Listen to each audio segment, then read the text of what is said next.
Hey everyone, welcome back to On Point. This episode, I sit down with Cody from Elk River Archery, who's Chris's oldest son, who is in love with elk calling competitions, and he's going to give us some tips, critique me, help me get better at calling, because honestly, he's much better at elk calling than I am, and he's only 16. So I figured get somebody on here that's better than me. There's a lot of guys that kind of can't get to that competition sound, where these guys just sound better. And so what are they doing that we're not? And that's what this episode's about. We have some fun, give some elk calling techniques as far as how to get those sounds, and I hope you guys enjoy. So getting back in the saddle with podcasting, looking forward to coming out with a bunch more content, and I'll see you guys at the end of the episode. Bye. All right. Why don't you start this thing off with a bugle, dude? All right, just show people what they're in for. Ball? Just do what you did a second ago before we started recording.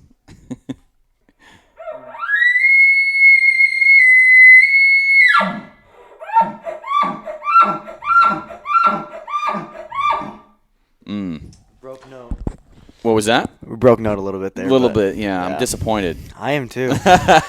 Just kidding, man. So, give me a quick rundown of who you are. I'm Dakota Dunlap. I do competition calling for elk, avid elk hunter, love hunting in general. Yeah. I work for my dad at Elk River Archery, so that's my dad. You guys have heard him on the podcast before. Oh, yeah, a few times. Yep. Yeah. And what's cool about you is I'm going to drop your age on here because I think it's cool. Yeah. How old are you? I'm 16. 16 years old, and you're out calling anybody I personally know. Like, you're a stud caller, dude. Yeah, thank you. How many things have you won so far? 4 competitions. 4 4 or 3. I can't remember. That's crazy, dude. I'm good enough to call in an elk, but I'm not like. There's a difference between. I wanted to have you on here because there's a difference between what you're sounding like and what I'm sounding like. Yeah. Right? And we had this conversation earlier, and then I kind of got me thinking. I'm like, this would make a good podcast. Like, why can I bugle louder than others? Mm-hmm. Why can you bugle louder than me? Why does your bass sound better? Yeah. So I want to kind of get into the weeds in the elk calling, not like, here's what you do when the elk is doing this. No, how do I sound better? Yeah. So that's why you're here, is because you sound better than I do. Okay. And I'm turning 30 here. Not that age has a lot to do with it. No, it really doesn't. But it's really impressive for 16, and your little brother is a stud caller too. That kid can call. He's here pretty soon. I got a pretty good feeling that I'm going to have some stout competition from him. Some real stout competition. And the Dunlap brothers are going to be picking up a bunch of competitions and putting them in their back pocket. Hopefully, that's what the plan is. Yeah. So let's get into this, because right now I've tried quite a few different elk calls. I've tried the Phelps. I'm not sponsored by anybody, and I don't think you are either. Not yet, anyways. Yeah. Wait till you turn 18, maybe. Yep. Is there laws for that or something? So in the Oregon regulations for elk calling is any youth caller cannot be sponsored by somebody or they're considered a professional caller. So even when I go into the adult division when I turn 18, I technically still cannot be sponsored. Really? Yeah. That's fascinating. If you're sponsored by anybody whatsoever, if you have any affiliation with the company, you're considered a professional caller. And you're going to be lumped in with, like, Corey Jacobson. Yeah. And you're screwed. Yeah. No, that's my ultimate goal in life is to call against Corey Jacobson. Is it really? Yeah. You're going to be there soon. Hopefully. Be there very soon. That's the main goal. So when do you want to get sponsored, I guess? Like, or what's the benefit? Do you get paid? So if you're good enough, then they'll pay for you to go to competitions. Oh, okay. Like they'll pay, like let's say it's a local competition, not local, like let's say the competition drives 2 hours away. Okay. They'll pay for your gas to get there. If it's Worlds, then they'll pay for your plane ticket to get there and your plane ticket to get back. And then all the commodities and everything like that. So are the Worlds held in the same spot every year? No, they switched it. So last year it was at a convention center. And it was like a huge, it was like the Oregon Sportsman Show, but in Utah kind of. Okay. And they held it there in a little room that sounded horrible for elk calling. There was way too much echo in there. They left the doors open. You could hear kids screaming and yelling out in the hallways while people are doing routines. And it's like, all right, this has got to change. So everybody kind of complained about it. And then they switched it this year to where the Northwest Mountain Challenge was held, or not the North Mountain Challenge, Total Archery Challenge. Okay. Where it was held up at, I can't remember the name of the place, but it wasn't Hoodoo, was it? No, it was at in Utah at the Total Archery, or maybe Total Archery Challenge. Okay. I want to say Park City. Okay. That's where it was, and they had that place was actually really nice. It sounded really good in there. There wasn't any echo. It was all like just super thick walled, and they left like cracks in the doors open, but it was a super long hallway, so nobody walked down it. Oh, okay. So it was nice. There was no kids screaming and yelling, nothing like that at all. So I guess you don't want a room with an echo and all that stuff. Then you just want a nice quiet room. Yeah, that's really what you want. And every time before we go, I tell my dad, "Hey, get the plane tickets for a day early." Well, why is what he always asks me. I go, because I want to go in that room and I literally want to call for 3 hours 2 to 3 hours by myself. Really? Just so that I can see how it sounds. I'll take voice memos and I'll just sit there and I'll listen to them. I'll be sitting in the room listening to them. I'll be like, okay, I should change that. I'll change that. I'll change this. Okay, I want to get into that here later because you're going to places I want to go in the podcast. But no, I gotcha. So, I mean, what are you using right now, and why? And explain to me why you and I are using the same call, but you sound better than I do. So I use the Phelps Pink. It's his signature call. The reason why I use it is because I love the latex that he uses for it, and I love the stretch that he has in the latex. Okay. So really, I have my little brother. He'll go put this reed in his mouth, and he'll literally sound like a dying cat. And I don't know why. And then I'll put his reed, which is the Phelps Green, in my mouth, and I cannot call with it to save my life. Really? So really, what it is just a preference of latex, and then like what stretch you want. There's heavy stretch, there's low stretch, there's a bunch of different things that you have to take in consideration, like for calling and stuff like that. And then I also use the Maverick. I just started picking this one up, and I'm liking it so far, but nothing can touch the Phelps for me. The Phelps has been my favorite so far this year and last year. Yeah. Another one I liked last year was it was before they changed to the dark green tape where you had the funny tasting tape, the bright lime green one. Yeah. I liked that one last year, or it was like 2 years ago. But anyways, 2 years ago, I liked that one. And I tried the Maverick this year. It's better for me for getting the higher pitches. Yep. But the cow calls out of the Pink, I like them better. You can get that low. Yeah. Sound. And so after you and I were talking yesterday while we were scouting for your whitetail tag, I was like picking your brain. I'm like, so here's what I do, and you're like, yeah, I do that. I'm like, here's what here's some other things I do. I'm like, yeah, you're doing the same things I am. Yeah. I'm like, okay, so I suck because I'm not executing it as good. So it has a ton to do with the way I believe, at least, because the same thing. Me and my brother called literally the exact same way. I told him exactly what to do, and he's done it, right? Well, he goes and he does that, and he can't sound like I do with the same reed. I personally believe that it has it has everything to do mostly with air pressure. The amount of air pressure you're using, the way you can slide the note, the way you can move your tongue while still calling. Yeah. And then I believe it also has a little bit to do with the way that your mouth is shaped. I have a pretty normal sized palate right at the top of my mouth. My little brother's palate is actually pretty big.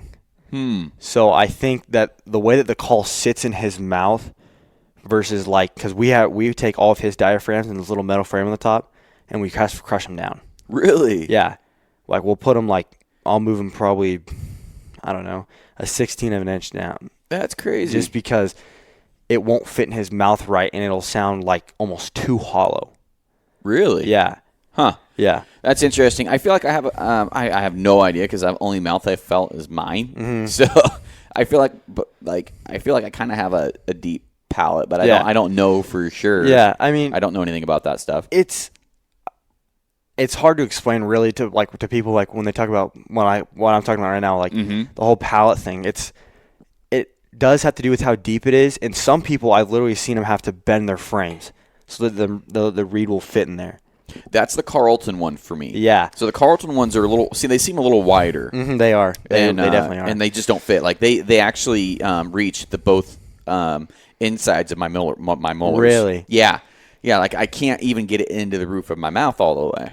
Yeah, I had Bo Brooks make me some just custom calls while I was at his house one day. We were messing around, and I had him make me some, and he uses super wide pallet plate. Really? And I was like, dude, I cannot use these. Like, do you have any smaller ones? He was like, nope, these are what I use. I figured I'd just make you some. I was like, all right. He makes them on his own? Yeah. So he uses his own calls. Well, he works for Power Calls, and they just, like, literally, I think 2 weeks ago started coming out with his own signature calls. Oh, really? Yeah. That's cool. He has 3 of them right now. His cow call that he makes is pretty slick. Dude, I heard him in the competitions this year, and for guys that are wondering, there's like Facebook videos of him of all of them competition bugling and stuff. His like calf and cow calls were amazing, and that's the read that he came out with for Power Calls. It's called the Single Lady. Shout out to him, dude. Yeah, shout out to Bo. I don't know him, but he got some good cow calls, and his lip ball was pretty impressive. Yeah, his lip ball is crazy. Yeah, it was fun. I was like, how are these guys sounding this good? Like I've spent hours before when I was worried about it, and then I was like, dude, I'm not a competition caller. What are you doing? Like, what I'm doing is working in the woods. Yeah, but it bothers me that I'm not. When I see a bunch of people doing something better than me, it pisses me off, and I have to get on that same level. Same here. So that's why it just drives me insane. But so with the calls that he's using, he uses a wider, super wide pallet plate. Is that has to make a difference? It does versus a narrow one. What's so going on when you use a wider pallet plate, basically what it is, it just makes your calf calls, and it makes it so that your tongue can sit more on the reed. Okay. So more surface area. Yeah, it's more surface area hitting the reed, so you can hit a lot of lower notes, a lot of higher notes. Really? Versus, these ones, which I feel like I can slide on these pretty well, but with those reeds, if I could find a wider pallet plate than this one, I feel like I could slide a lot better because you're getting a lot more contact area with. I'm gonna start wetting this one up. So yeah.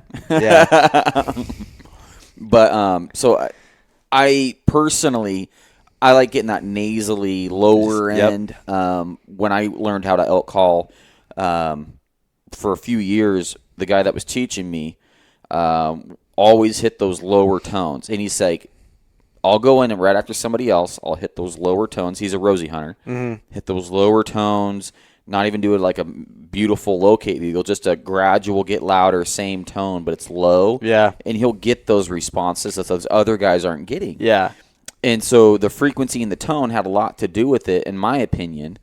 And so that's why I've been drawn to some of these calls. Like the Primos, it would be the red split reed. The V has the V in thing. Yeah. I get that same thing out of the pink. And then out of the green, I can get a pretty good cow call too. Yeah. But so walk me through a cow call and how you are getting that, not that da-da-da-da-da, but you're getting a nice gradual single no breaks. So what I do is a lot of people say, you got to slide your tongue. It doesn't work for me. I have to slide the note of how much air I'm pushing out. So when I do it,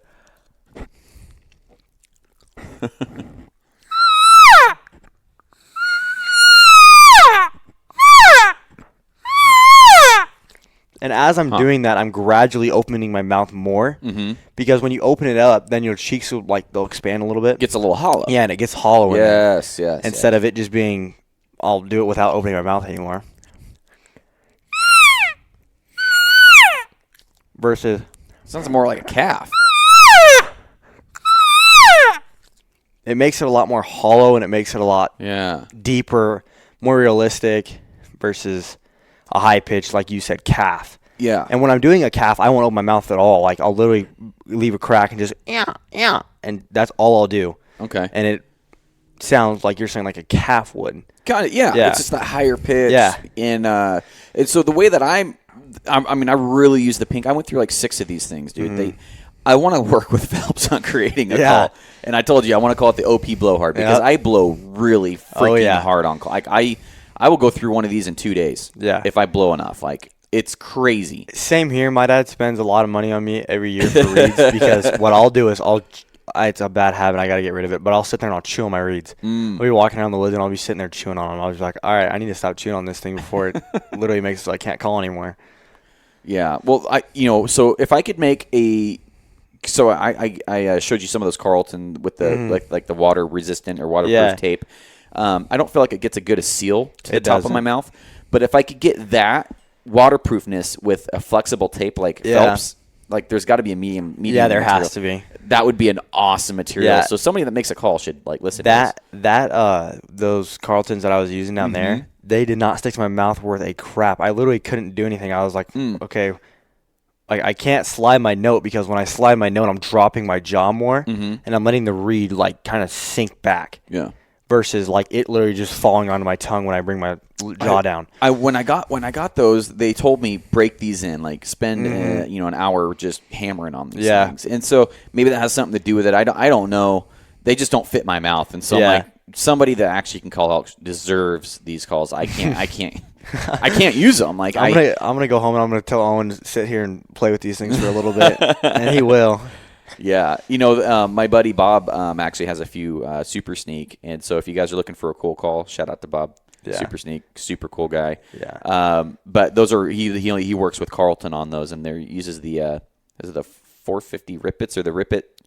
I don't know anything about them really. The Rippet frames. Oh yeah. I think those were the 450 Rippets. Yeah, I want to say. But you were getting way better sounds out of them than I was. It's got to be. Let's put it this way. I bugle so much that my neighbors get super angry. Really? And we live outside of city limits. That's crazy. Yeah, like I'll go over and I'll talk to the neighbors after I'll bugle for an hour and a half straight, and they'll be like, "Oh, you finally quit with that bugle, huh?" And I'll be like, "Oh yeah, I stopped with it about 15 minutes ago." And they'll just start laughing. So I want to get into the how-to. So the way that I get a nice raspy cow call is I start with a lot of air pressure to get that high. A lot of air tight pressure against the reed using the best way that I saw it put was Mike Batiste saying make a shh sound, and where your tongue hits the roof of your mouth when you go shh, that's where that reed should be. And since I did that, I've been more conscious about where that tongue's been on the reed, and I've actually got way better tones. I've never done anything like that. Literally how I did this was literally how I got into calling. Was my dad went and bought a 4-pack of reeds. They were Primos reeds. They weren't anything special. And he goes, "You want one of these?" I was like, "Yeah, sure." It was 2 years away from me starting hunting. So I was like, "Okay, yeah, I'll take him." So I'm literally outside playing with him, and I'm shooting my bow, and I have it in my mouth because I thought I was pretty cool. I was like, "Oh, I'm stopping a bull, right? Like a pretend bull." And I start screaming through it. My dad goes, "Dude, Cody, I thought you were actually hurt." And he was like, "Don't do that again." And I was like, "Oh, sorry." So then I kind of just kept doing it. And we have videos of me calling when I was 12. And my dad, and literally after those videos, I kind of just quit calling for a year and a half. And I came back to it, and I started bugling again. And then my dad's like, "All right, let's hear your chuckle." And I started chuckling. My dad goes, "What happened?" I go, "What, did it sound bad?" And he goes, "No, it actually sounds really good." So literally over a year and a half, somehow I kind of just... Well, you probably grew, your mouth got a little bit bigger. Yeah, and literally just over a year and a half, somehow my chuckles and... And what that probably is more air. Yeah. Because you're bigger, you can get more air going out. That's what it is. Yeah. So Owen's main problem right now is it doesn't have bass. A lot of your chuckle is from your voice. Like the end of your chuckle, is from your voice. He still has a pretty high-pitched voice. He's only... 14 now. Yeah. He's just starting to hit puberty. When he gets through puberty all the way, that kid is going to sound crazy. Because his cadence on his chuckles, like literally everything that he does, he's good. Yeah, he's really good. His technique and everything's great. Yeah. I'm gonna give an example of a bugle or a chuckle that I hear a lot of guys doing, and this is how I can pick out a hunter most of the time. Yeah. I'll just do it real quick. All right. And then I'll do and then maybe you should do it because you're better at call calling. Period. But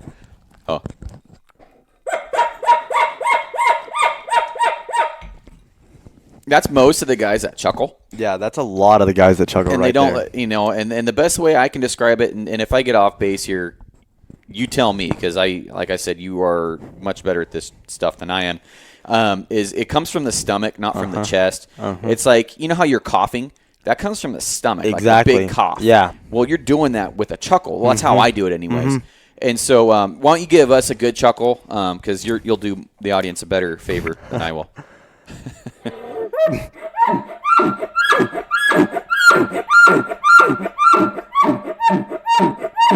So base, that bottom end there. God, that sounds Some good. of those weren't that bottom endy, but the end. Yeah, the last couple got there pretty good. I love that. And then a lot of it is the breathing. Yes, a ton of it. You breathe in through the bugle, right? Yes. And you get that kind of like that bull breathing sound. It's really hard to describe, but so walk me through a chuckle real quick. How would a guy achieve that? So a lot of people, what I'll tell them, so when they first ask me that, they'll come into the shop, they'll be like, oh, like, hey, let me hear you call real quick. I'll go out there and call for them, right? And then they'll be like, okay, how do you chuckle like that? That's the number one question everybody has. Really? First thing is, how do you chuckle like that? Huh. I go, well, what I tell everybody is go home and don't do any other alcohol except for a chuckle for a month straight. And they'll be like, well, why? And I'll be like, trust me, what you'll start doing is you'll start off with just doing you'll start doing that. Yeah. And then after that, then you'll be able to put in the like that. Once you get that going, then your chuckle's starting to get there pretty good. So here, Here you go. It'll start off. Point it towards that other mic over there. It'll start off like this, and then when you can get that when you can get that pop to breathe in, yeah, then it'll go. That's crazy. Then so really what it is, it's a high pitch to a drop the call literally straight on its face, and then breathe it, and then just suck all that air back in, and then repeat. Okay, give me a try. Let's get it. Let's see it. Get shown up by a 16-year-old. All right.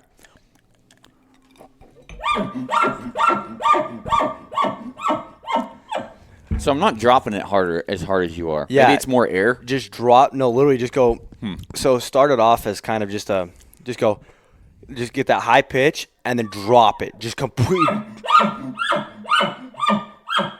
You hear those? How much I heard it bass better. they have? I dropped it quicker. Yeah, that's what you need. That's what I tell everybody. Is just literally just. Interesting. I'm learning shit here. Once you hit that high note where you feel like that's good, literally just drop your jaw completely off of it. Drop everything off of it, and then, and if your reed fits right, it should stay right at the top of your palate. Yep. It should just sit right there. That's why I like the pink. It just to me it fits really good. All of them have the same frame. They all have the same frame. None of them are bigger. Only thing that's different is the latex and the stretch of the latex. That's it? Yeah. Really? And the maybe that's why I can use any of the Phelps ones. Yeah. Because they're all the same size. Yeah. But, I believe. Don't quote me on that. It just feels really good when I use this one. But like, I don't have to move it around much. Like if it pops right into place for me.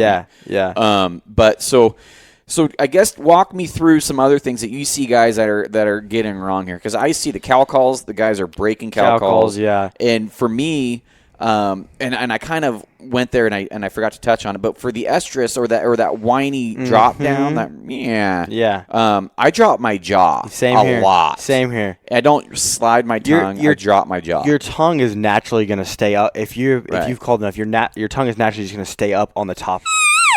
Yeah, it's going to stay up on the top of the roof of your mouth. It's not going to drop with your jaw. Right. You have to train yourself, like when the chuckle, you have to train yourself to just completely drop everything off. Are you dropping your jaw on a chuckle? When I chuckle, it's my jaw. I drop it a little bit just so that I can get my tongue deeper, so that when I inhale, my tongue's not touching my reed. Because if I inhale with my tongue touching my reed, it'll go and like buzz.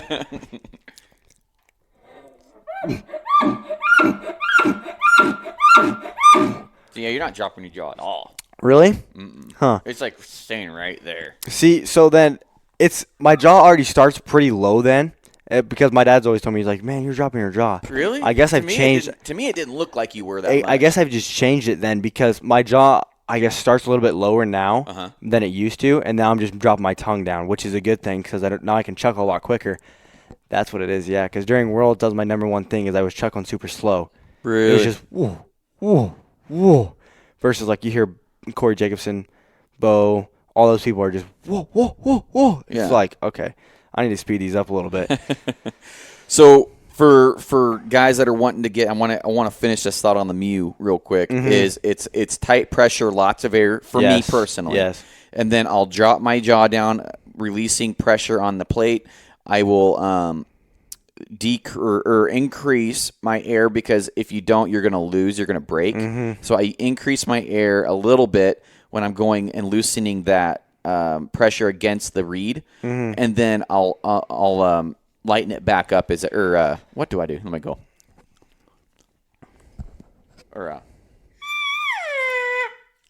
So I kind of increase the air the more I get, and then like the farther away that my tongue gets away from the reed, the harder I blow. Yeah. Just so I can keep that note. Yeah, Is that accurate for you? Yeah, just so you can keep the note. So yeah, it starts off with, and I don't blow hard with the pink at all. Nope, not with cow calls. Cow calls are really easy through the pink. They're not hard.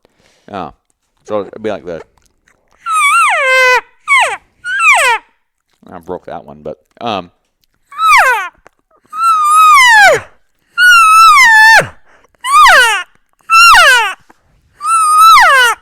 yeah. I really like that whiny sound. I throw that in there all the time when I'm hunting and Same stuff. here. Yeah. So I guess give me a good tip on the locate bugling, and then let's get into a little bit more of the competition stuff, because I think this competition stuff is going to start blowing up. A lot of these guys out in the woods, they're starting to get pretty good. I will say that. Yeah, I mean, there's a lot of guys that I think maybe the best in the world's never even tried an elk calling competition. They don't even care. I mean, I've heard there's one guy that just showed up to Stevens Pass one, and he's not a competition caller. He straight up said, he goes, I hate competition, but I'm only in this one because Dirk told him to. Oh, really? So this guy, I can't remember the guy's name. Dirk told him to? Yeah, Dirk told him to. It was one of Dirk's buddies from Idaho. This guy shows up out of the blue. I'm thinking it's like this guy who's just, first time ever calling or something like that, Just got it. Guy shows up, literally just rips a bugle. And I'm like, oh, crap. I was like, heck yeah, this is sweet. And then the kid that ended up beating me at that place, at Stevens Pass, beat that guy. Really? Which I was actually super surprised about. I was like, there's no way this guy's losing. Like, I kind of knew right from the get-go. I was like, yeah, I'm losing to this guy. Like, that guy, he was that good. I was like, really? This guy is freaking amazing. Oh, my little brother, who's one of my, he's my biggest supporter when it comes to those competitions. That's cool. He straight up said to me, he goes, yeah, I don't know if you're going to beat this guy. I was like, yeah, dude, I know. That's exactly what you want to hear. No, I straight up knew. I told him at first. I was like, dude, I don't think I'm going to beat this guy. And no one goes, yeah, I don't either. I was like, thanks, but I already know. Well, so I guess walk me through what that guy was able to do that you weren't doing. So that day, I do not know why. I don't know if it was the 6-hour drive going there. I was super fatigued, super tired, or whatever it was. But I could not hold a clean note to save my life. Really? I was sitting there. I'd come in. I'd hit my locate, and it would just woo, woo, woo. I was like, what in the heck is happening? It was the weirdest thing ever. And then I'd walk 500 yards away to go, just like make sure that my reed was good, or, throw another one in and then make sure that one was good. And I was doing the same thing. I was like, okay, it's got to be something. It's got to be something weird. So I literally walked to the Phelps booth, and I gave him $9 and said, "Hey, let me get a pink right now." And they're like, "Okay." So they break a pink out. I throw it in, go up on there, and break note again. I was like, okay, I know when I put a brand new Phelps reed in, a brand new pink, that I can call. I can hold a clean note. I did not know what it was, but that day I cannot hold a clean note to save my life. Weird. Yeah, it was the weirdest thing ever. Huh. The guys' chuckles were they were spot on too. And that competition wasn't a cow call competition at all. It was give us all your best bugles for 30 seconds and then go sit down and wait for your head-to-head to go. Really? Yeah. So is that like a ranking? It was they literally said you and you come up and call. Really? And then they had you do rock paper scissors for who was first and who was second. Huh. Yeah. So give me a rundown of what a call sequence is. How do you pick a call sequence? I mean, what is the point of even an elk calling competition? Because it really, I mean, my slight with an elk calling competition is like the elk think I'm good. Yeah. So who are you to tell me that I'm not? Yeah, exactly. So walk me through what they're looking for. If someone is wanting to get into the game, what do you do? It's really hard to say. My best advice to somebody that's just trying to get into elk calling or just trying to get into competitions would be go watch Corey Jacobson routine and copy it. Literally the whole entire thing. Really? From every cow call to every bugle sequence. So if he starts off with a locate, you start off with a locate. If he goes to lip ball after that, you go to lip ball. Just start off with that because that is, I'm going to say, the most universally known, like, elk calling routine. Everybody's heard of Corey Jacobs. Every, like, elk hunter's heard of Corey Jacobson. Right. You know, everybody in the competition game knows exactly what routine he does. Like, my little brother, like, can recite it now. Really? Because he's watched so many of them. Like, he'll start off with this, then this, then this. And like, dude, why do you know this? So he does the same thing over and over again? Every year. Okay. Starts off with the same routine. And, little known fact, Corey Jacobson, it's a well-known fact in the competition world, but Corey Jacobson, when he goes up on stage, will have a hoochie mama in his back pocket. I kid you not. He'll hit his cow call, and then he'll squeeze that hoochie mama. Really? So it'll sound like 2 cows going off at the same time. That's cool. Yeah. Smart. It works. It works. Smart, that's for smart. sure. Yeah. Hey, you know what? Guys can talk shit about all day about a hoochie mama. They First work. elk I ever called in was with a hoochie mama. Yeah, they work. I mean, it's just when the guys are out there going, just cranking on that thing. oh yeah, I got a story about that. Like DJ Diddle's out there with a freaking no kidding, it's funny. hoochie mama. But but you can get some good lost cow and calf calls with a hoochie mama. I don't get very good news with it at all, but yeah, it's because it doesn't have a long enough breath. Yeah, it doesn't have a long enough one. But if you could put an extended one on it, then I think it would be pretty good. Yeah, it wouldn't be bad. Yeah, extended cow calls. Yeah, but going back into competition, so a normal routine for a bugle, at least, I would start off with a locator because most of the time when you're out in the woods, you're going to locate first if you're going to bugle. That makes sense. You're not going to go straight into a chuckle. You're not going to go straight into a lip ball. You're gonna scream first, right? Because that's the loudest thing that you can most likely do. Mm-hmm. You want the most elk to hear you. So when I go up on stage, the first thing I always start off with is a located bugle. I might throw a bark in before it because Bo actually taught me this. He goes, bark and then hit the locate. I was like, what are you talking about? So I did it, and he was like, that sounded perfect. And I went to a competition, I did that, and I won it. Really? So I was like, heck yeah, Why I'm sticking. bark? I have no clue. Why the hell would you bark? It's not even a loud bark. It's just a...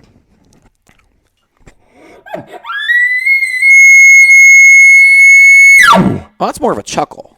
Yeah, that's what it was. But he explained it as a bark. My man was like, that sounds like a chuckle. Yeah. I was like, whatever. Yeah. But it literally, like, for some reason, maybe I just called exceptionally good that day. Huh. But I ended up winning that competition, and Bo's like, I'm telling you, it's because of that. Obviously, I do that joking. out in the woods, too. Yeah. And what it helps me do is make sure I'm in the right spot. It's not because I think the bull's going to respond better if I chuckle real quick. Or a lot of times I'll cow call, make sure that I'm in the right spot with my mouth and the reed and everything, and then I'll hit that bugle. Yeah. Or I'll go work my way into the bugle so I can make sure I'm going to hit the right note. Yeah. So I'll go something like...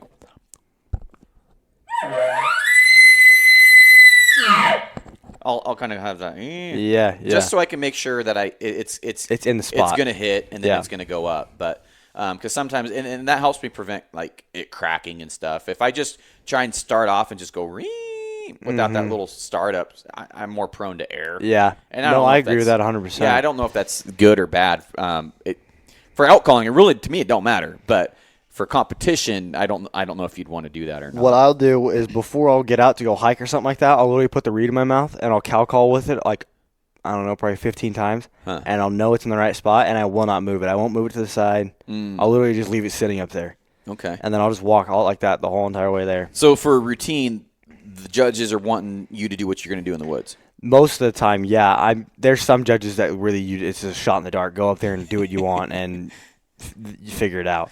Huh. Most of the time, getting picked first is the worst because you're the guinea pig most of the time. If you're in a head-to-head competition getting picked, if you're the first caller and then you got your second caller, you're the guinea pigs. So I called against a kid this year in Worlds, not knocking on the kid at all. The kid, he was 7 years old. Whoa. Young guy, using his mouth. That kid was insanely good for using his mouth. But, it's two different tiers. There's base, which is what I would say, I had. And then there's, mouth calling, which you can't get base out of mouth calling, especially when you're 7 years old. Right. And that got voted 7-2. Or not 7-2, excuse me, 5-2. I beat him 5-2. Really? I was like, okay. So I told Owen, I was like, when you go up there, like, you already don't have that much yet. He doesn't have that much base yet. But I was like, try to just cut it back a little bit and see what happens. And he went up there, and the kid that beat me third and fourth, he lost to 4-3.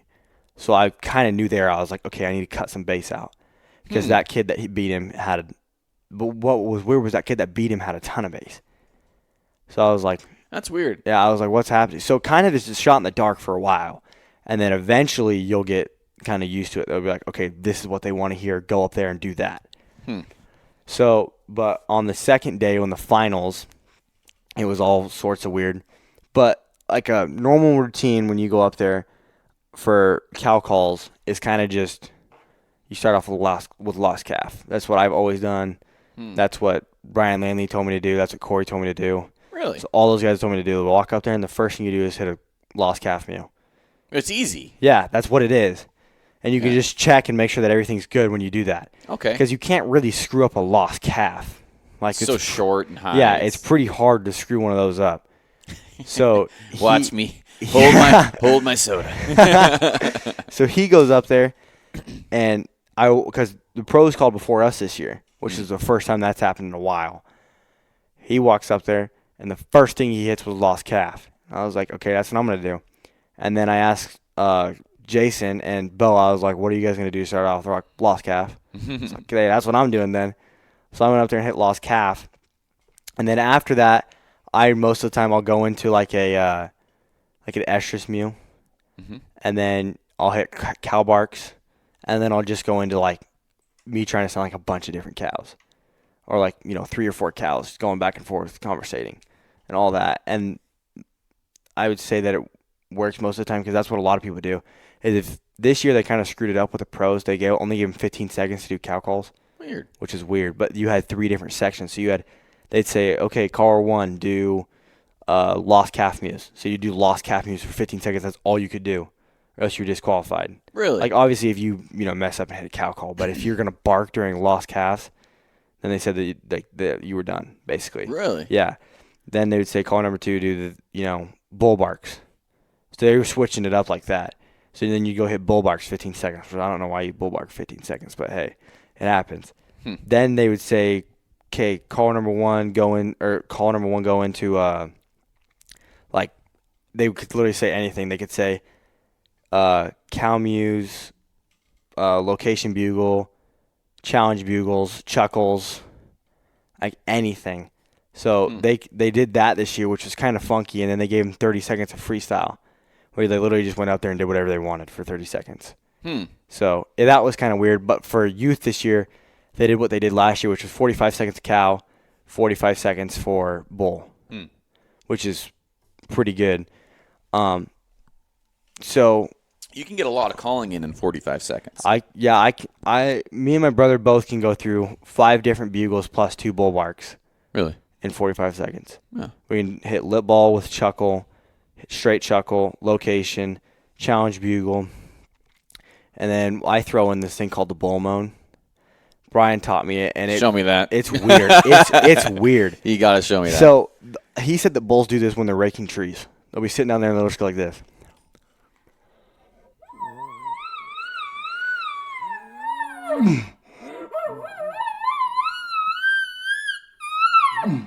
And then they'll hit chuckle right after it. Really? Yeah. I've never heard that. But when I was in Sled Springs, you heard that? It was the craziest thing ever. I could literally, like, my dad goes, I hit a location bugle. Wouldn't get the bull to answer me. I'd hit that, and we'd start raking a tree. Like 3 bulls fire off. Really? It was the weirdest thing ever. So it works in the woods pretty well. Yeah. I mean, I've been next to bulls raking plenty of times, but I've never heard that before. I do not know why Brian told me to do it one time. He goes, go out in the woods this year and try it. And I was like, okay. Yeah. Went out there. I've never even heard of that. Yeah, and I tried it, and I was like, this is crazy. Huh. Yeah, it's really whiny. It is. Like That's what it is. Yeah. Whine. Yeah. Yeah. It's super weird. Huh. Yeah. No, I've never heard of that. Yeah, I'll throw that in for some of my competitions. I had a judge come up to me at Oregon one time. And he goes, what was that? It's a bull moan? Yeah. Oh.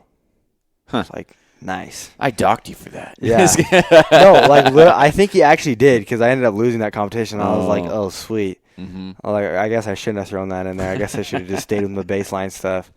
Well, I guess there's some other things that I've done.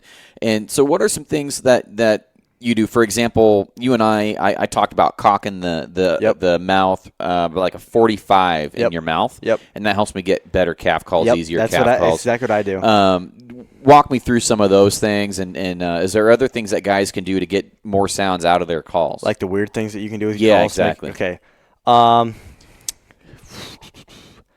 One of the weird things I'll do is before I'll go in the woods every time is I'll stick my tongue right between the latex and this part, because a lot of the times when it's going up and down, it's actually hitting that part. Between the palate and the latex. Just stick it right in between that thing. Really? Yeah. Because what it'll do I've never done that before. Yeah, it'll make it a lot like softer on the top. Really? So it'll make it so your tone isn't so rigid. Really? Yeah, literally. I mean, eventually, if you have it in there enough, then it'll, like, if you have your reed in your mouth enough, then it'll just get, like, it'll saturated get wet. Through being yeah, in there. yeah. But I just do it to start it off. Like, that's the first thing I'll do. Like, I'll leave my reed sitting in my call box overnight, and then the first thing I'll do right when I get in the woods is I'll do that. And then I'll put it in, get it wet for about 5 minutes, and then start calling with it. Really? Yeah, but the number one thing I would say is you can't throw a reed in and start calling with it within the first 30 seconds. Really? Yeah. Why is that? Latex is still dry. So you won't get good, it's not more consistent calls out of it? Yeah, yeah. Like, your notes will break a lot more. Like, this is all stuff that I've found. I mean, you guys can take this however you want. But it's funny because my pink, I find that I get it too wet, and I'm slurping the spit out of there. Yeah, if you can get them too wet, that's for sure. Like, I've had one where I left it in there for 2 hours straight. Oh, geez. And I literally had to take it out and fake throw it on the ground just to get all the spit out of it and put it back in. But it'll stay in the latex. It'll stay kind of surrounded the latex, and then it'll keep that wet so that you're not getting all sorts of weird notes coming out of it. But, like, literally, if you touch your latex on your call right now, you'll realize that it's still pretty damp. Yeah. Yeah, like, they're not supposed to be dry when you're calling with them. Interesting. Well, I know that I was hunting with a buddy named James. He'll be on the show here soon. He was using the green with the very tip of his tongue. Yeah. Getting some killer cow calls with it. Yeah, a lot of people can do that. And the reason why they can is because when you put the tip of your tongue on there, there's less, like, surface area, so you can get a lot higher pitch out of it. Interesting. Yeah. Like I was saying with that wide palate. Yeah. You can get a lot more. You can hit those low notes because you don't have to blow as hard because there's a lot more latex around there. And there's going to be parts in your tongue where it's going to be inconsistent, so you don't got to blow as hard. Okay. But when you use the very tip of your tongue, it's a very fine line that you have to ride so that you're not breaking note or doing any of that stuff. Interesting. I've never been able to call at the tip of my tongue. I've always only been able to call at the middle of my tongue. Well, the tip of my tongue, it's like a weird sensation that's like tickles or like buzzes. It almost hurts. Yeah, kind of. I don't like it. Yeah, same. I don't like the sensation it does. I can't use tip of my tongue. No way. So I want to kind of do something fun here. All right. It just popped in my head. I want you to do because you've been to competitions and stuff. Throw at me what a judge would throw at you, and we're going to compete. What a judge would throw at me? Like, what do you mean? The audience, the listeners, can comment on the Instagram post when I post this episode after they listen to it. Okay. You can tell us who won. Who won? Obviously, it's going to be you. Who won the calling competition? But it'll be fun. Who won the calling competition? You can say you kicked Garrett's ass in a calling competition. All right, you go first. Okay, what am I doing? Your last competition. Tell me what they did. Well, I didn't compete in pro, but I can give you a pro one if you want. No, dude, look at me. I can give you like what I want to hear. Okay, yeah. Do that. All right, let me hear a lip ball with a chuckle. Really? Yeah. And with a smirk on his face. I just want to hear it. I haven't heard you lip ball and chuckle yet, so. Okay.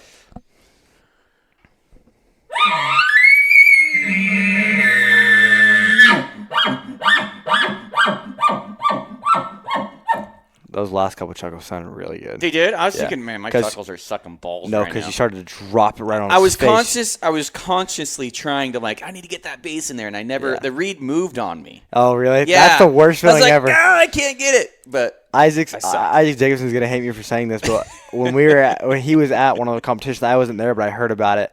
He was up on the stage, and he was doing a bugle, and he literally blew his reed out of his mouth. Oh. Yeah. He said it was the worst feeling ever. He was so embarrassed. There's nothing you can do. Yeah, no, there's literally not. You just got to pick it up, put it back in your mouth, and start calling again. Take your reed and go home. Yeah. So I wasn't happy with my chuckles on that one, honestly. The lip ball was okay. Yeah, lip ball was pretty good. Was it? Yeah, it sounded pretty good. It takes me a while to get the sound. Yeah. Like I can't do it right off the bat. It's really hard for There's me a to do it. lot. There's some people that can, but there's a lot of people that can't. Like I only sometimes can, very rarely. Let me try one more time. All right, get it again.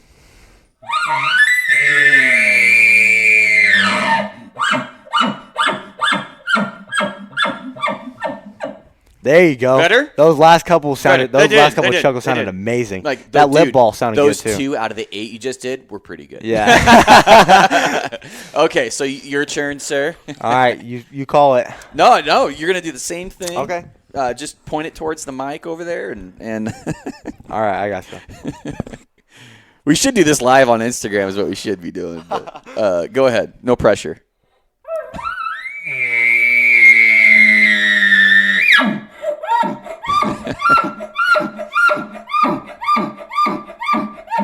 Okay, you won that one. I'm gonna secede that. Okay, I'll call the next one. We'll do this for another 2. Do a bull bark, Okay. followed by a cow mew estrus, Okay. followed by Oh man, we're getting a train going here. Huh? yeah, followed by a roundup. A roundup. What do you mean? Roundup bugle. No, I've never it's heard like it's like that bark bugle thing. Oh, you did. okay. I Yeah, gotcha. So you want to hear bull bark to cow estrus yeah, to roundup. yeah, Okay. yeah. Hit me.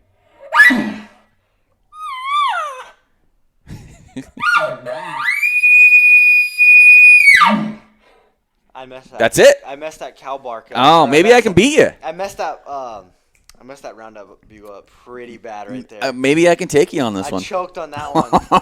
All right, here we go. This is fun.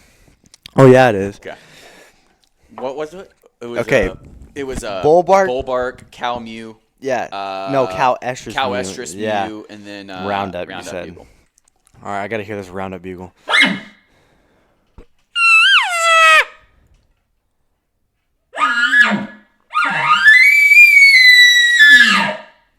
Yeah, I effed it up too. Hey, we both messed them up. Hey, it's whatever. God, I suck. Okay, so your turn. Call it. We'll do one more. You call the last one. I want to hear you try that bull moan. I've never done it, but yeah, let's try it. Just give me another example. All Here, right, what I you gotcha. want. Wet my whistle real quick. So when I do it, you got to go 2 moans. So just the 2 moans, and then just right after you get done with your second moan, just dive it straight into chuckles. Okay. And they can be loud chuckles. You don't got to sit there and baby on them. Just chuckle normally. You show me what, and I'll try to imitate it the best I can.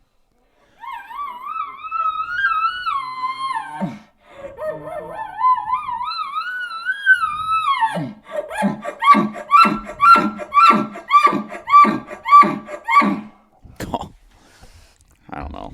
You got it. You got it. You got to get this down. So it's or Yeah, kind of. God damn it. Just try to Okay. try to drop the tone a little bit lower. What are you doing there? I've kind of dropping my tongue off it at some spots and then bringing it right back up. There, no, you're getting that buzz at the end. I sound like a dead cat.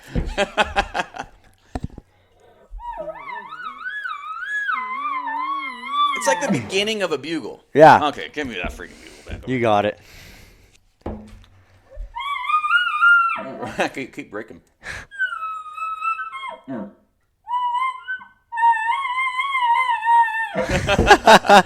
right, you win. And then, okay. Here goes my official 5th attempt. All right, here you go.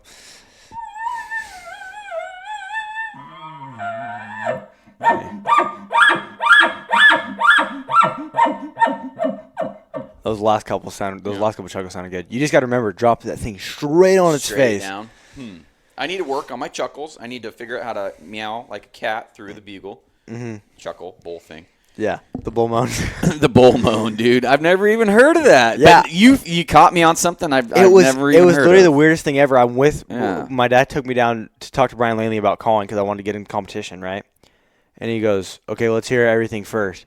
And the first thing he said to me, he goes, well, first of all, when you came in here, I thought you were going to sound like a dying cat. He goes, you don't sound like a dying cat, so that's good. I was like, all right, we're already started off pretty good here. Sweet. And then he goes, okay, let's hear your lip ball. I had no clue how to lip ball. I didn't even know what a lip ball was. Really? So he had to show you, or what? I go, what is a lip ball? He goes, what do you mean? I was like, okay, you got to explain this to me. I'm fairly new to this. So he explained it to me, explained to me how to do it. And then literally on the drive home, I picked it up. Just like finally started to learn how to do it. I was like, what the heck? This is sweet. Mm-hmm. And this is where the whole do this thing for a month and then you'll get it down came from. Because literally all I did for a month when I got home was I just lip balled. Didn't even cow call. Really? Yeah, didn't even cow call. Didn't even chuckle. Didn't do anything except for lip balls. And then I got my lip ball down. And then after that, I went back into chuckles for probably 2 weeks straight and got chuckles down good. And then went to locators where I didn't break notes all the time, where I was actually, doing the locator pretty well. Mm-hmm. And then I kind of just jumbled that all together and then tried to make it all sound pretty good. Oh, my alarm's going off downstairs. I might have to actually, I will have to. Here, give me 1 second. All right. So where were we? I have no clue. I believe we were on the subject of me just telling people, like, the number one thing to do when you need to learn something when it comes to calling. Oh, yeah, you did it for like a month straight. Yeah, you don't have to do it for a month, but do it until you are comfortable with doing that out in the woods. Like, there's some people that right when they crack a reed in their mouth, they're like, yeah, I'm comfortable out in the woods. Do it until you feel like you sound, you're good enough. When I feel like when a lot of people are there, when they get to they're good enough, then they're a pretty decent caller enough for calling. Okay, yeah. For me, I want to be able to do what I want the first time on demand. Yes. That's when I feel like I'm ready. And that should be a lot of people's quote good enough is when you can go out in the woods and you can say to yourself, I want a lip ball right now. And then you can go and execute that lip ball at least, pretty good. And not to be perfect, but at least pretty good. Then I feel like, you're a pretty decent caller already. That's where I feel like I am. Like I can execute a call minus that moan thing you just showed me, but I feel like I can execute pretty much all the calls on demand with limited errors. Yeah. What I would say would be a good caller. Okay. I would consider you a pretty damn good caller. Really? Yeah. After hearing guys like you, I'm like, if you went to Worlds right now, you could place top 15. Well, really, I would guarantee you that. Out of 15? No, out of like 40. out of like 40 people. Really? Pretty easily. You think? Pretty easily. Man, this competition must not be that stiff. No, there's some guys that show up there and it's like, all right. What are you doing? Like, how do you qualify? You don't have to. You literally show up and you pay them money. Seriously? And you walk up there and start How much calling. money? I can't remember what the entry fee is. I want to say for adult it's like $50. Dude, okay, that's why you're getting guys that I could beat. It's because anybody could go. No, it's literally like there was some guy that showed up with a power bugle and started ripping on that power bugle. Didn't chuckle once during the competition. Just ripped on did a high pitch bugle the whole entire time for 45 seconds, and then went to his cow calls and couldn't cow call. Really? Yeah. So how do some of these guys how do some of these guys that are amazing callers get out the first round? I don't get it. Judging. Really? Judging's the main thing. I watch UFC all the time. They have this old chick that doesn't know how to judge. Worth a darn. And they keep bringing her back. So their thing that they say at the Elk Championships every year is we have different judges every year. Really? That is a sack of crap. Is it really? I believe it was either 3 or 4 of the same judges showed up. Really? And it's like, okay, if you're going to sit here and tell me that you're going to have different judges every year, I want to see different judges every year. Yeah. Because there's a kid that's won it now 2 years in a row that, he's a good caller. I'm not taking anything away from him. But, there's better callers out there. Okay. But it was the weirdest thing ever. And I'm not saying that they're biased against that kid. And, he's just just doing what they like. Exactly. Yeah. He's known what they like now because he's got knocked out because the 3 of the 4 judges have been the same for the past 3 years, I think. Really? Yeah, I think. Don't quote me on that. You wouldn't think it would be that hard to find people that want to judge. That's what I'm saying.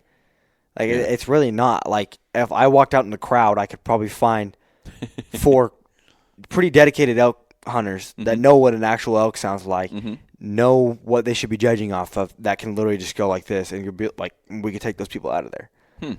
They had a couple new judges this year, and I have a pretty good feeling that those old judges were like, no, this is what we're listening for. Because the first round there was a guy that should have won that won, and then the next round there was a guy that should have won that lost. Really? Like landslide should have won, like 7-0 should have won and lost. Really? Yeah, That bad? It was crazy. Huh. Yeah, that's crazy. Yeah.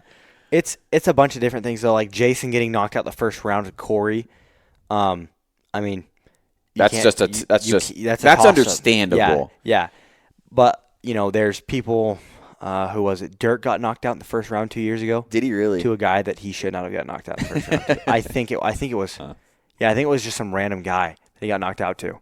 I was calling in the pro division for some reason. Really? I was amazed by it.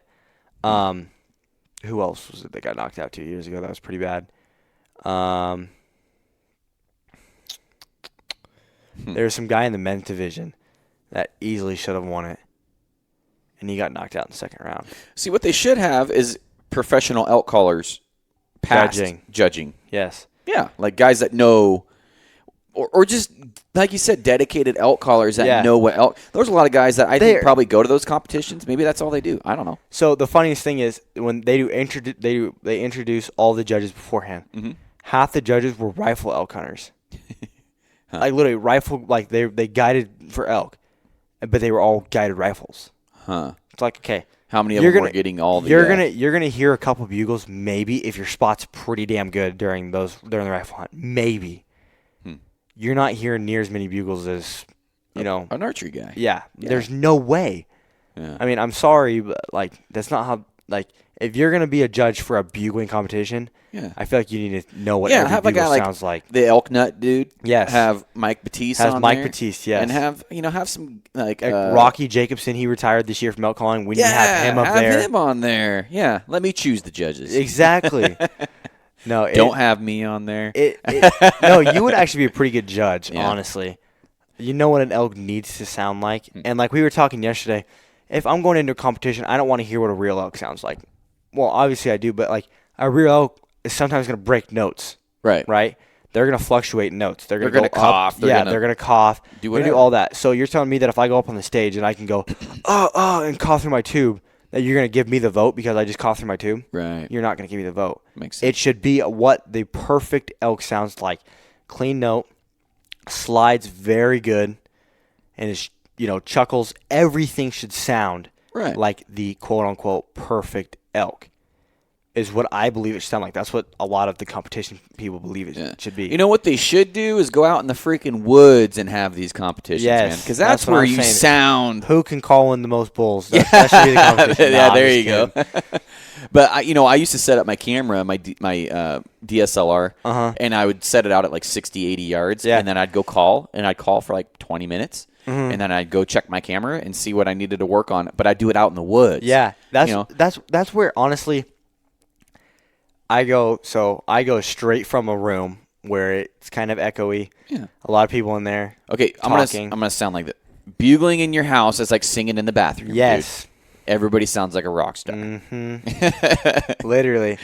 When you go out in the woods, it changes the game. It changes it, yeah. You hear a different tone than you do when you're in the house. I think it's easier to sound good in the woods, honestly. It 100% is. Yeah. 110%. Yeah, I get out there, I'm like, oh, that's because if you break a note, it'll carry for a lot longer, so it won't sound as bad.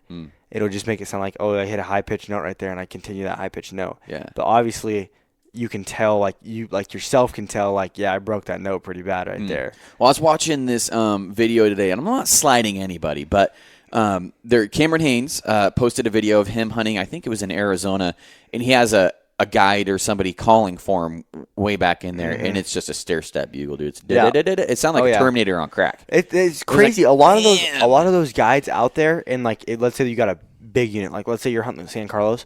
Right, the ranch down. You don't have to be a good caller. Exactly, you don't have to be. You literally just walk around and you'll jump a 400-inch bull out of its bed and shoot it. It's crazy. Yeah, that's why when our main goal, or me and my dad's main goal, my little brother's, is to run this archery shop for the rest of my life, and hopefully for my kids' life too. We want to be able to run this archery shop. But if that doesn't work out, I've already told him my main thing is I don't care about money. I really don't need money to be happy. If I'm in the woods guiding 24/7, I will be the happiest man alive. My dad's like, well, it's like babysitting. It's like, well, call me babysitter then, because I'm watching big stuff die all the time. Like, I think have your own outfitting business. That's what I'm saying. Don't be a guide. Guides don't make a lot of money. Is eventually go from, okay, I'm this, I'm the baseline guide, right? Yeah. I guide for elk, I guide for deer, I guide for whatever, my outfitter guides for. Eventually, then I can work my way up through, the guide ranks, and then I can become an outfitter one of those days. Yeah. And that would, in my opinion, would be sweet. I can be an outfitter, I can still go out with clients. I can go out on my own hunts. I can do all that stuff. I feel like that would be the coolest thing ever. But, But when I graduated high school, that's what I was going to do. I even put down the college I was going to go to was the COAGs. Really? And it's the Colorado Outdoor Adventure Guide School. Uh-huh. And it was like $4 or $5 grand or something like that. And it was only a couple months long. And they teach you how to guide and like do the horse stuff. They teach you how to take care of your client. They teach you everything. Yeah. And I didn't pull the trigger because I was talking to guides around here, and just none of them were. They were just getting by. They weren't. They weren't. It was hard for them. Yeah. It was month to month. It was like, I don't want that, man. Yeah. Like, but you can make. I think you can. I'm sure there's guides out there that make good money. Yeah. But Cal Halliday, for example, is one of them. But he quarter owns the outfit I was gonna that say, he runs. You need to get some equity in something. Yeah. He has equity in it, but if you're guiding those high dollar sheep hunts like that, I mean, it's $30,000 to go kill one of those rams out there. Really? Yeah. Yeah, I believe it. I mean, they're putting down some toads, though. I mean, there's some big rams out there. Well, what do you say we get this thing wrapped up here? Is there any pieces of advice for guys wanting to, younger guys like you that are thinking about doing it, guys that are thinking, what calls? Is there any last minute words of wisdom from you? I would say, even if you don't want to participate in the competition, go. You will hear a lot of different variations of bugles that still sound amazing. Bo Brooks, for example, Corey Jacobson are two polar opposites when it comes to outcome. Corey, loud, clean. Bo, pretty quiet, but amazingly clean. You'll hear multiple different ways to elk call, and a lot of those guys, you go up to them and be like, hey, man, you got any advice for me? They'll give you advice. They'll spew it out like like it's nothing. Huh. They don't care. I mean, they want to get people involved. Like, I want to get people involved in these elk competitions. I'm surprised it's not a bigger thing. Same here. I mean, there's a lot of money and prizes in that stuff. Yeah. $5,000, I think, to the first place. Yeah, for pro. That's a What's decent top penny. 15 get? Top 15 gets, if you're in the top 3, then you get some money and some prizes. So I need to get 5 times better than I currently am. You could do pretty good at one of the competitions, that's for sure. There was a guy there that I think got I want to say 10th. Really? He was pretty good, but you were definitely better. Oh wow. Huh. Yeah. Well, my luck, I'd go against Corey Jacobson the first round. No, you would probably call an adult instead of calling him pro. Yeah. I kept telling my dad, I don't know why I was saying this, but I was like, I'm calling him pro next year. I don't care. Why would I do that? That's dumb. I'm in youth. Might as well just try to get a trophy while I can, and then right. And then when I have to go up to pro, then I'll go up to pro. Yeah. So you're gonna become sponsored and stuff when you go to pro. Yeah, that's cool. Yeah, you can go to pro and not be sponsored at all. You just have to pay the fee and self pay everything. Yeah. Okay. Yeah. Huh. Well, I appreciate the tips. I know just through this podcast and just listening to some of the things, my chuckles sound a little bit better. Yeah, they definitely do. I was always wondering how those guys are getting the bass, and it's just drop it like it's hot. It's just drop it, literally. A lot of air and drop it. And so I'm going to work on that. Yeah, and you'll get that nice that. I explained it as a pop coming off there, because right when you drop it, your tongue is naturally going to fall down, right? And then you're just gonna get a burst of air coming out. It'll sound like a pop coming off your chuckle. Interesting. Yeah. So I wanted to get guys tips like that. Turning the mouth or turning the reed 45 or 30 degrees angles helps you get a different sound. Yeah, it does. And then not that Phelps will ever listen to this, but we need to create a call that lasts longer than 2 days that I can blow the shit out of it, just blow as hard as I want, and 5 days out of a call. I spent $180 on reeds this year. Yeah. Seriously. Yeah. I hunted over 20 days straight every day after work. I just stole them from your archery shop and didn't tell my dad about it. You come out there. Why are all the Phelps pink gone? I couldn't tell you. There goes my truck driving down the road.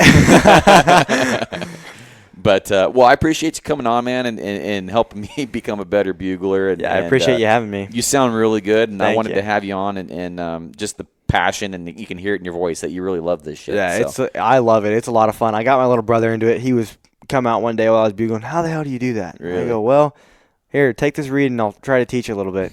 And ever since then, he just kind of took it and ran with it. Now it's me telling him to shut up because he's bugling too much. It's yeah. I remember at the Hoodoo, and almost every one of my podcasts, you could hear you guys' bugles. Oh yeah, because customers would come up, they're like, my dad. I don't know why my dad always does this, but literally he'll be like, yeah, like out of the blue, he'll be like, yeah, Cody's won like 4 elk calling competitions or something like that, and I was like, okay, why are we telling people this? Like, He's proud of you. I enjoy calling, but like.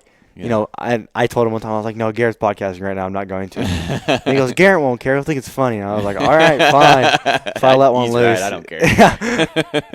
But it adds to the podcast. You know? Yeah, it it's does. Just like, hey, I'm here at Hoodoo. Shit's going on. Exactly. Come on out. Oh, yeah. So, but all right, Cody. Well, we're going to go smash a giant whitetail tomorrow. Oh, yeah, for sure. So, but so we'll go out, and if you want to get out and scout, you can get out and scout tonight. But yeah, I appreciate you coming on the show, man, and good luck tomorrow. Thank you. I appreciate you having me. All right, see ya. All right, guys, that's this episode of the podcast. Thanks for tuning in. Be sure to go check out the website, www.onpointpodcast.com. If you're just starting to listen to the show and you're starting to get into the show, give me your email on there. We're going to come out with the newsletter, which is like 2 months late now. So, stuff got busy. I got hunting, and I kind of put it on the back burners. But we're going to come out with the OP newsletter, which will get you discounts on the gear that I've been using or believe in. Gets you updates on what content's coming out, and just kind of keeps you up to date with the show. And that is going to be the number one thing you can do to help the show actually grow. You can also become a Patreon member at www.patreon.com/onpointpodcast. Subscribe to the YouTube channel. Tons of ways. Leave a review on iTunes. Tons of ways that you guys can support the show if you really like to, you feel so inclined. And outside of that, I appreciate everybody listening. Thanks for hanging out with that month and a half kind of lag between episodes there. And we're going to be back in the saddle coming out with a bunch more content, guys. So look forward to talking to you soon, and I'll see you on the next one. Bye.